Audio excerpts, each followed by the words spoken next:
Yo, what is up, you guys? Up at the party, and like every day is your birthday because we got another one for you guys today. Part 2 of Gigguk's video. So if you haven't seen part 1, go skedaddle over and check that out. But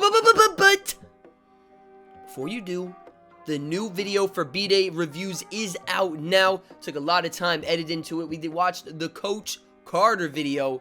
So make sure you do go give that a look if you haven't yet. It would really mean a lot to me. You don't even gotta let that bit play, but if you let it play, I appreciate you, bro. You know what I'm saying? You can go like the video and then put your phone down, and while it's playing, go do something, and then when you come back, it'll be over. And you know, you really helped me out. You know, so you can watch that bit without even watching it. Please don't watch that bit. But without further ado, we are gonna hop right into this, man. We got, well, we watched 3, so we got, I think, 3 more brilliant fights in anime. Make sure y'all do go show Gigguk some love, and let's get to it, man. The fights in anime is the use of superpowers and power systems in general. A good power system can add a layer of depth to a fight and make even the simplest of brawls more interesting, and there have been plenty of examples of that in anime. Chakra from Naruto was, I'm sure, many of our first introduction to a proper power system. Devil Fruits in One Piece gave us a wide array of weird abilities that adhere to real-world traits, whereas stands in JoJo's prove there is really no limit to how imaginative and out there a character's ability can be. But to me, there is no power system that truly captures the brilliance of variety and spectacle while still complying by its own strict set of rules better than Nen from Hunter x Hunter. And while I'm y'all, I'm watching this literally right now. I decided to rewatch Hunter x Hunter. You know, I've been rewatching a few anime. I feel like you do get a better understanding, better knowledge, and a more appreciation for what you saw the first time in. Man, Hunter x Hunter really is just a beautiful masterpiece. Watching it back the second time around. I gotta do a review on that too. We got a lot of stuff we gotta review, man. One Piece, Batman, Juju, this one, just a whole bunch of stuff. I'm literally, y'all, at the part right now where Killua and Gon are learning to use Nen again from that one dude with the little martial arts guy. And it just is so exciting to watch, especially Hizuka with his bungee gum. That shit is OP, dude. Might be cheating a bit by not actually talking about one particular fight scene. I wanted to take this opportunity to talk about how and why a well thought out power system enhances a fight. For a power system that throughout the series produces such an expansive array of very weird, complicated and wild abilities, it's always amazed me how it never once didn't make sense. And then it's so strictly defined and well explained that even the most powerful techniques in later arcs still abide by the rules laid out at its inception. And every ability, no matter how complicated, can be logically deducted from these building blocks. It's a system of classes, each with their own clearly defined strengths and weaknesses that works almost like a competitive video game, as no one ability is too powerful or cannot be countered. To me, it does wonders knowing that I feel like everything got a counter, you just gotta find it. Legitimate strategy that can be used to counter them, and it's less of a case of if a counter strategy exists, and more of a question of if the strategy can be successfully executed. It's almost as if Togashi himself wasted countless hours being able to play RPGs to be able to come up with a system as balanced and intricate as this, but who knows where you'd get the time to do that, eh? What this can do is add a layer of complexity to a fight while still making it a spectacle. Think of it like watching a competitive video game. It's a sight to watch the mechanical skills of the top players in the world and watch them do things you didn't even know was possible. But what sets apart the best players aren't just mechanical skill, but also game knowledge. Having a good grasp of the system you are playing in means that you can deduce your opponent's strategy and move to counter it. And part of the spectacle, if you're familiar with the game they are playing, is understanding the metagame going on while also being able to see the strategy be executed. And this is the exact feeling you get when watching a Nen battle. In the world of Hunter x Hunter, having strong fighting skills is as important as having an understanding of how Nen works, and you can see this balance when the top level fighters do battle. When Evogan battles, yeah, that's facts, y'all. Because Gon and Killua, they were soup, bro. They were getting through the tower like nothing, and they didn't know what Nen was. But as soon as you get to people who know how to use Nen, they're like little bugs ready to be smushed. So it is very important, you know, like he said, knowing the shit, and then with the shit. For example, even though his powers are as simple and cliche as a power can get, he's super strong and can punch things really hard, he still uses his head and doesn't only rely on his strengths. He has a keen battle sense and uses his wit to try to deduce the true nature of his opponent's abilities to try and find any weaknesses he can exploit. A person's knowledge of their opponent's Nen ability can make or break a fight, which is fighting those dudes has no and even though he's far from stupid, he still gets absolutely decimated. It's all about advantages. Kurapika's abilities were specifically honed to take down him and his his group, and has taken huge preparations to ensure his victory. From an outsider perspective, it may seem like Kurapika is stupidly overpowered, but in the context of the fight, he's only truly overpowered in this exact scenario, and in many series would feel like a genuine arse pull, but because of what we know about Nen and Kurapika's history, it makes perfect sense. Think about an ability like Killer Queen bites the— This was one of my favorite parts, bro. This fight is just crazy, and he's right. Kurapika fighting anyone else versus these dudes is it's like we're watching a totally different person. Because not only is his powers enhanced, I feel like he's enhanced himself. You know, we got them scarlet eyes glowing.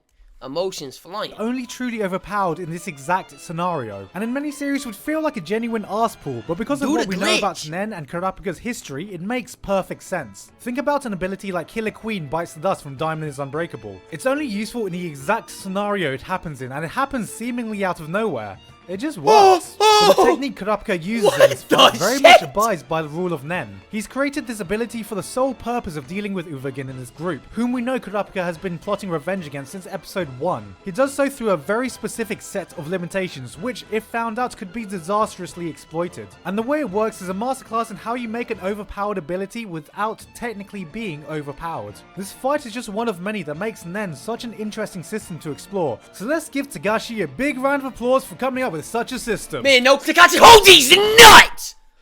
How are you finna end the series when you did?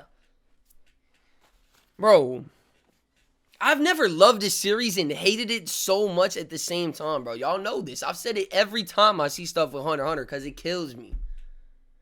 We only get... I'm about to spoil some stuff, bro. We only get to see Kurapika kill like one spider troop, bro. I want to see that man desecrate the clan. I want to see more. I feel like Hunter x Hunter just ended with so many unanswered questions. And a lot of things that I just feel like I needed a little bit more information on.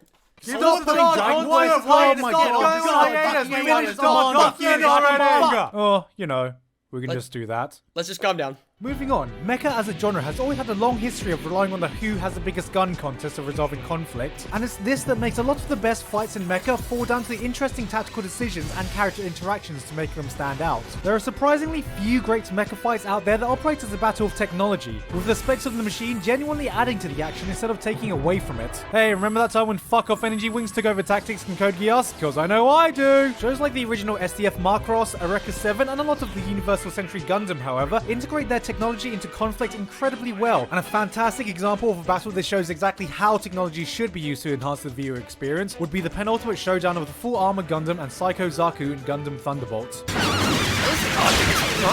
What a power! Now, Gundam as a franchise has always fully utilized the historical implications of how great an effect the advancements in weapons technology have on the outcome of war, particularly with how deep Gundam's lore goes in regards to mobile suit technology development, with the Zeon and Earth Federation having a constant dick measuring contest. And coming from an engineering background myself, seeing the development and conflict of fictitious technologies in mechas does wonders in stroking the engineering boner in me. Technology. I don't think I need to be watching that. Let's keep it moving. Focus purely on the mobile suits and their technology and how it's used in this battle. On one side, we have the FA-78 Full Armor Gundam, a mobile suit that out of context looks pretty over the top and ridiculous, but these shields, heavy armor, and propellant tanks are all there with the purpose of safely navigating and engaging in battle within the dangerous asteroid field. Damn, that shit do look hella tough. I'm not even gonna lie. Got like 3 shields, but at the same time, stuff in the shields. That's low-key suit. This one looks like it's a remote, not even remote control, just like an extra shield arm that flows freely, and then these two are with his hands. This guy does look pretty tough. They did some nice job with the engineering works in this, how they have all the guns and stuff connected to these shields, and then this one free-flowing. I like that. I do like that. Terrain of the Thunderbolt sector, and on the other side of the battlefield you have the Zeon-developed MS-06R Psycho Zaku, a similarly ridiculous-looking mobile suit spec'd for super high mobility above all else, and does this at the cost of an arm and a leg. Does that thing got 2 CO2 seriously, only tanks? quadruple amputees can pilot this thing. Just by looking at the designs of both suits, you can see the technology pissing match they are having with each other, because they just look... Okay, bro. That's forward! Making it clear to the viewer that they aren't simply there for aesthetics alone. From the very destructive force of their main weaponry to the ridiculous speeds at which the Zaku enters the battlefield with the large propellant boosters on its back, the Gundam's extra shield are shown to allow it to attack whilst defending simultaneously, whilst the wide array of thrusters that cover the legs and backpack of the Zaku allow it to seamlessly... Whoa!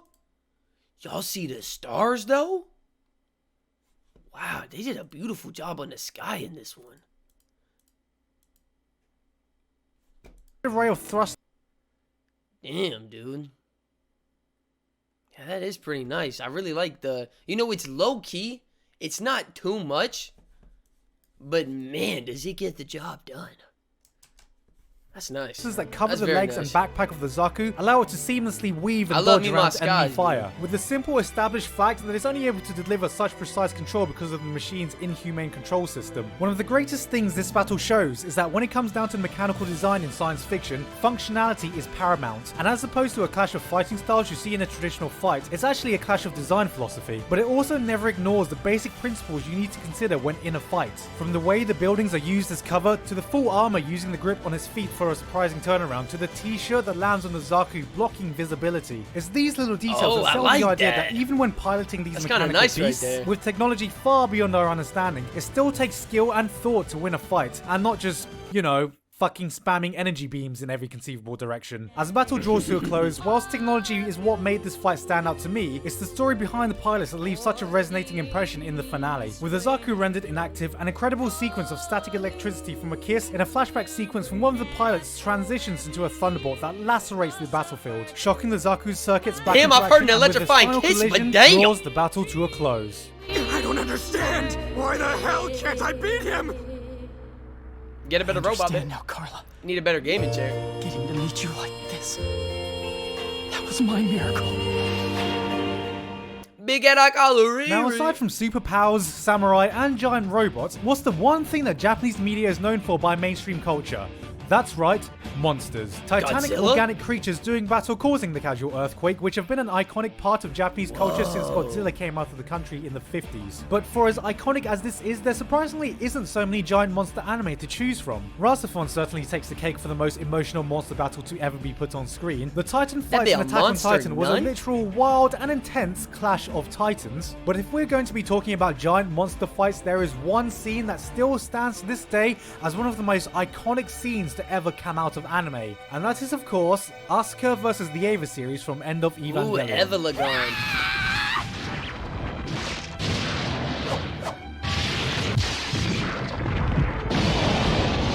Okay, I know these are technically mechs, but with the organic design and characteristics of the Evas, this fight plays out far less like automated machines doing battle and more like a fight between kaiju. From the way the Eva series begin by ominously flying...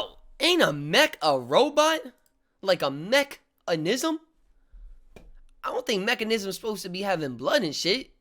Characteristics of the Evas, I'd say it's more like out far less like automated monster. machines doing battle and more like a fight between kaiju. From the way the Eva series begin by ominously flying in a circle like vultures ready to pick apart their prey, to the signature detailed environmental damage that is present in any kaiju fight, to the beautiful violence and grotesque way that the fight ends that sells the animalistic vibe. It's a great example of visual storytelling which, combined with Buck's air playing in the background, gives off the vibe that this is a prolonged funeral procession more than a fight, and that's exactly what it's meant to represent. Asuka's last stand. But what this fight does better than any other anime fight before or after it is how well it sells the idea that these are titanic beings reckoning the entire landscape. Dude! The problem with a lot of fights involving giant robots and monsters is that they just don't feel, well, giant. If you sit back and actually think about how a skyscraper would move if it had a pair of legs, even the simplest of movements would take a lot of effort as there is so much weight behind it. But you don't see this with the agile movements in a lot of giant robot fights, and the illusion that they are gargantuan beasts are lost when they are effortlessly performing hyperspeed 360 no-scope acrobatics like they're auditioning for season 2 of Yuri on Ice.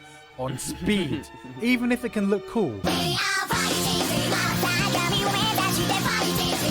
And modern example of something that shows this well is in Pacific Rim, which shouldn't be surprising considering Damn, I how never got similar to the see concepts this are to movie. Evangelion, and might have even gotten inspiration from this scene. Part of the reason these fights feel larger than life is because everything about them feels massive. Every movement is slow and deliberate. The wind-up to every punch feels like an eternity compared to a normal one. But what this does is give the thing a sense of mass. There's momentum, there's force, and most importantly, there's weight behind every blow. A Dude, literal Pacific fuck ton Rim of it, looks which is fire. That was a movie I never got to, but I might have to do a little run back and peep that one out. This is exactly what you'd expect when you're watching two skyscrapers playing a game of fisticuffs against each other. All these elements are quite clearly evident in the fight. The slow, detailed movement, the way she wrestles against the momentum of the Ava, and the monumental force behind every blow. These look, feel, and move like giant robots should. And just because of the pacing of the movements are slower, it doesn't detract from the impact how many of these she at gotta all, take as it out? allows us to build anticipation I've seen for her whoop every like hit 6 and of gives us a proper sense of scale. This scene is absolutely legendary in anime history, and deservingly so. It lays to rest the story arc for one of the most iconic characters in anime, executing it beautifully with animation that still stands out to this day, and I certainly can't think of a better way to send off a video about fight scenes than with this one.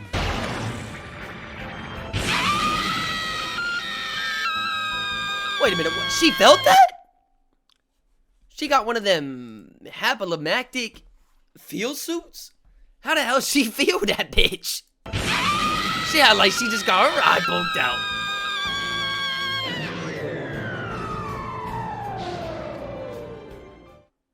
And that's all I had time to cover today. Again, thanks to Nino and also Buck. Man, what a video right there. I hope you guys did enjoy. I'm really sorry we only got to have these two, part 1 and part 2s for you guys today. It's just been a really busy time getting the B-Day Reviews channel. Last night I was up till 3:30 and then woke up, or I was up till 4 o'clock and then woke up at 8 o'clock to finish the video up.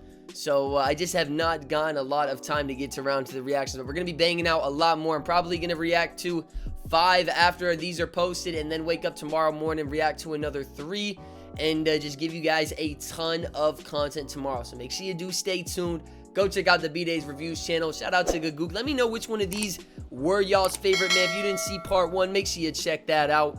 Oh, the boxing one was pretty damn good, but I'm definitely going to have to go with Hunter x Hunter. Just absolutely love what they do with that series. It's really just a top tier series in a whole, man, and it just, I feel like got a little bit of everything and hits on the mark in every category.